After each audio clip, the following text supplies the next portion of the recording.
Everyone, welcome back to my channel Arya home tuition, आप सबका personal tuition.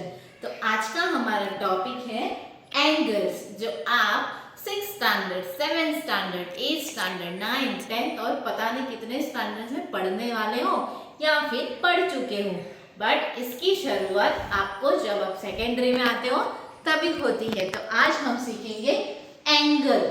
Angle देख के लोग घबरा जाते हैं, बट नहीं, मैं आपको एकदम आसानी से सिखाऊंगी कि एंगल एग्जैक्टली होता क्या है। तो उसके लिए हमें सबसे पहले लाइन के बारे में जानना होगा। लाइन क्या होती है तो हमें हमेशा याद रखना है, जो दोनों साइड से चलती है वो हमारी लाइन होती है। जो दोनों साइड से चलती है वो हमारी लाइन होती है। अगर यही एक लाइन दूसरी लाइन से मिल जाती है तो एक एंगल फॉर्म करती है। एक लाइन जब दूसरी लाइन से मिल जाती है तो वो एक एंगल फॉर्म करती है। वो एंगल कौन सा हो सकता है? तो ये वाला angle 1, angle 2, angle 3 and angle 4।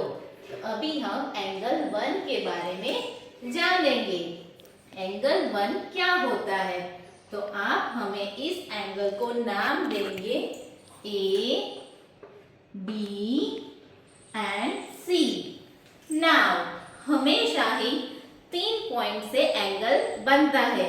3 से ज्यादा पॉइंट आते हैं तो वो हमारा या तो रोम्बस बन जाता है या फिर पैरेललोग्राम बन जाता है। If you have a 3 angle and point, then you get a angle. Now we have A, B and C. तो हमेशा ही जो दोनों लाइन जिस पॉइंट में मिलती है वो हमारा वर्टेक्स कहलाता है। तो यहाँ पे हमारा वर्टेक्स है B। जो दो लाइन जिस एक पॉइंट में मिलती है वो हमारा वर्टेक्स कहलाता है, और बाकी जो बचे वो हमारे आर्म्स कहलाते हैं। आर्म्स मतलब जैसे कि हमारे 2 आर्म है जो यहाँ हमारे जॉइंट्स पे मिलते हैं, वैसे ही एंगल के भी 2 आर्म्स है जो इस वाले जॉइंट पे मिलते हैं। तो एंगल के आर्म्स जिस जॉइंट में मिलते हैं उसको हम वर्टेक्स कहते हैं, और वर्टेक्स में से जो 2 आर्म्स निकलते हैं उसको आर्म्स कहते हैं।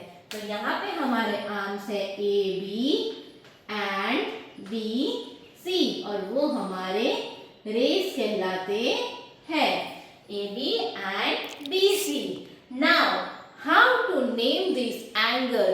तो नेम करने के लिए हम उसको अलग अलग टाइप से नेम कर सकते हैं, जैसे कि angle A, B, C, angle C, B, A, और इसको हम अकेले एंगल B भी लिख सकते हैं। बट हमेशा हमें याद रखना है कि B हमारा बीच में ही रहेगा। If you have any doubt in this video, comment me in my comment section। अगर आपको इसके बारे में और डिटेल में जानना है तो मेरी चैनल को सब्सक्राइब कीजिए और मेरे स्टूडेंट्स बन जाइए। Thank you.